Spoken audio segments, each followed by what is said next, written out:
We're just less than a day away from the 45th anniversary of the original Star Wars, and we are about to see what happens before A New Hope even began. Well, the story anyway. As I bring to you a re-review of Rogue One, a Star Wars story. Big D's Entertainment Rankings and Reviews. So greetings, my fellow YouTubers, and welcome to Big D's Entertainment Rankings and Reviews. My name's Doll, better known to as the Big D, and this time around I bring to you a re-review of the 2016 epic space opera Rogue One, a Star Wars story. From Lucasfilm Limited, distributed by Disney, the first installment of the Star Wars anthology series. This serves as a prequel to the original Star Wars, Episode 4, A New Hope, starring Felicity Jones along with Diego Luna, Ben Mendelsohn, Donnie Yen, Mads Mikkelsen, Alan Tudyk, Riz Ahmed, Jiang Wen, and Forrest Whitaker. This was set a week before A New Hope storyline. The plot follows a group of rebels who band together to steal plans of the Death Star, the ultimate weapon of the Galactic Empire. The film also details the Rebel Alliance's first effective victory against the Empire, first referenced in A New Hope's opening crawl, which I'm going to be talking about that tomorrow. But for now, if you haven't seen my reviews for the my re-reviews of the Star Wars prequel trilogy or Solo, a Star Wars story, click on that playlist card coming up. There we go, and there you can catch what you might have missed or see them again if you'd like. Before you go into this, because this one is really something. Okay, now let's get into the story. Now, before I get into this, the film was directed by Gareth Edwards, who recently did the Godzilla reboot for Warner Brothers. I almost forgot that. And was based on an idea first pitched by John Knoll, who wrote the story with Gary Whitta, from a screenplay by Chris Weitz and Tony Gilroy. Well, this was just 10 years before it entered development. The film was made to be different in tone and style from the traditional Star Wars films, omitting the customary opening crawl and transitional screen wipes. But anyway, now let's get into the story. Research scientist Galen Erso and his family are hiding on the planet Lamu when Imperial weapons designer Orson Krennic arrives to press him into completing the Death Star, a space station-based superweapon capable of destroying entire planets. Galen's wife Lyra is killed in the confrontation while their daughter Jyn escapes and is rescued by rebel extremist Saw Gerrera.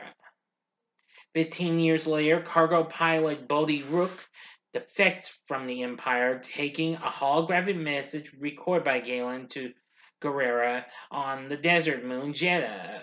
Rebel Alliance intelligence officer Cassian Andor learns of Rook's defection and the Death Star from an informant. Jyn is free from an Imperial labor camp at Wabani, and is brought to the rebel leaders Bail Organa, who is once again played by Jimmy Smits, and Mon Mothma, who convince her to find and rescue Galen so the Alliance can learn more about the Death Star. Cassian is covertly ordered to kill Galen rather than extract him. Jyn, Cassian, and reprogrammed Imperial droid K2SO travel to Jedha, where the Empire is removing kyber crystals from the Holy See to power the Death Star. Gerrera and his partisans are engaged in armed insurgency against them. With the aid of blind spiritual warrior Chirrut Imwe and his mercenary friend Baze Malbus, Jyn makes contact with Gerrera, who has been holding Rook captive. Excuse me. We had to Him myself reading the words, my apologies. Guerrera shows her the message in which Galen reveals he has secretly built a vulnerability into the Death Star and directs him to retrieve the schematics from an Imperial data bank on the planet Scarab. On the Death Star, Krennic orders a low-powered test shot which destroys Jedha's capital. Jyn and her group take Rook and flee the moon, but Guerrera remains to die with the city. Grand Moff Tarkin congratulates Krennic before using Rook's defection and security leak as a pretext to take control of the project. Rook leads the group to Galen's Imperial research facility on the planet Edu, where Cassian chooses not to kill Galen. Jyn makes her presence known moments before rebel bombers attack the facility. Galen is mortally wounded by the bombers and dies in Jin's arms before she escapes with her group on board a stolen Imperial cargo shell. Krennic is summoned by Darth Vader to answer for the Death Star's attack on Jedha. Krennic seeks his support for an audience with the Emperor, but Vader instead force chokes him and orders him to ensure no further breaches occur. Wow. Alright, now for the final act and the ending. As always, with these reviews, you know the procedure. You have 5 seconds to stop this video. Go to the description box below and fast forward to the time below. If you've seen the movie already, please continue on. Thank you, and here we go.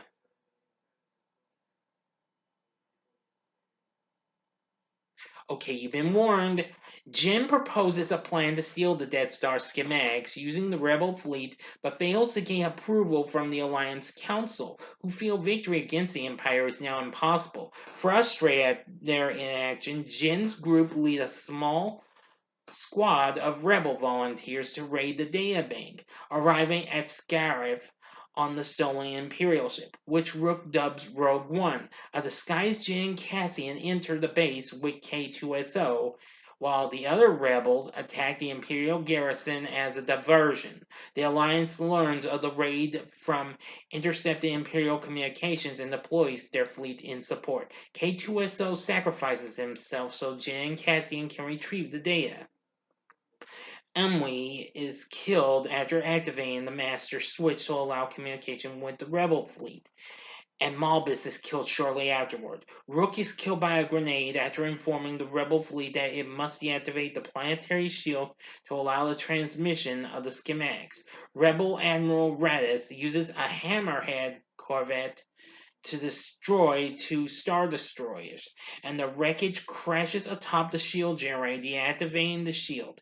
Jyn and Cassian obtain the schematics but are ambushed by Krennic, who is shot and wounded by Cassian. Jyn transmits the schematics to the Rebel command ship via the base's antenna, completing the transmission moments before the Death Star enters orbit above Scarif.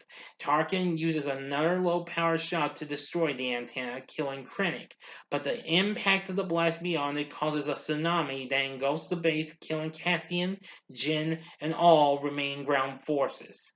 The Rebel fleet prepares to jump to hyperspace, but Admiral Raz and many of the fleet's ships are intercepted by Vader's arriving Star Destroyer. Vader boards the Rebel command ship and kills many of the Rebel troops in an attempt to regain the schematics, but a starship escapes with them on board. Aboard the fleeing ship, Princess Leia Organa declares the schematics will provide hope. End of story. So what did I think of Rogue One? Well, I have seen it, but it had been some time, and I knew I wanted to give it another chance. After watching it again, I will say that it was much more incredible on a rewatch. It was still a good movie and what have you, and I have to say it is incredible. And believe me, it was one of the most expensive films ever made, with an estimated production budget of at least $220 million. The film did get good reviews for its acting, story, visuals, musical score, and dark tone. The score was done by Michael Giacchino, who did a pretty good job. Some of John Williams' music from Star Wars is actually featured. But unfortunately, it got criticism for its pacing, characters, and digital recreations of Peter Cushing and Carrie Fisher, however, which, yeah, but that was kind of, yeah. But anyway, I still liked some of the characters were still good. I mean, I liked Felicity Jones's portrayal of Jin, who was really good, and Alan Tudyk doing the voice of K2SO, who was really good. Diego Luna played Cassian, not too bad. Ben Mendelsohn played Krennic. Donnie Yen played Emily. Mads Mikkelsen played Urso, Galen Urso, that is. Riz Ahmed played Rook. Jiang Wen plays Malbus, and Forrest Whitaker played Guerrera. Now, aside from Jimmy Smits, Genevieve O'Reilly reprised her role as Mon Mothma, plus Anthony Daniels and Jimmy V reprised their roles of playing our favorite droids of C-3PO and R2-D2. But of course, Jimmy V was uncredited for his role. James Earl Jones once again returns as the voice of Darth Vader, who is physically portrayed by Spencer Wilding. Yes. So anyway, that was really something.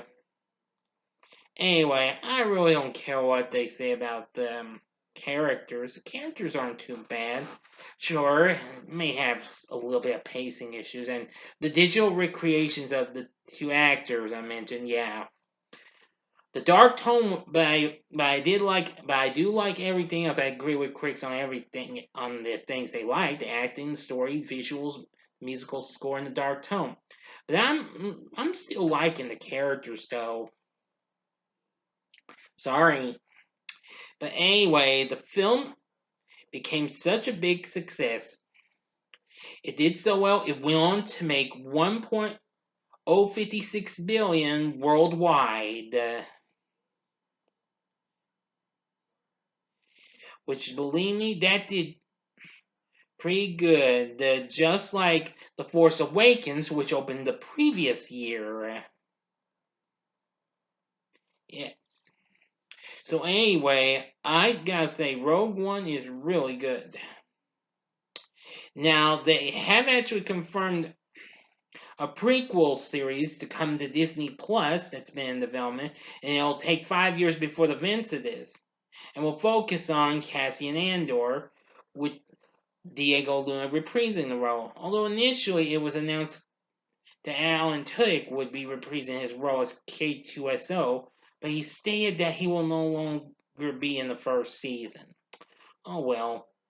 So anyway, Andor's the series, so it'll be coming out later on this year.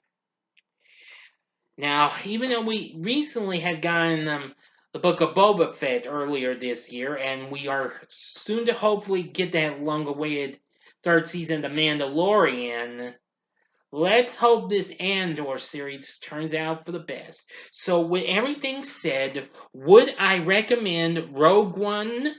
The answer is hell yeah. This is a very good movie. After giving it a rewatch, I've come to like it a little more than I did before. I still liked it at first, but after rewatching it, I think it's come to be even better.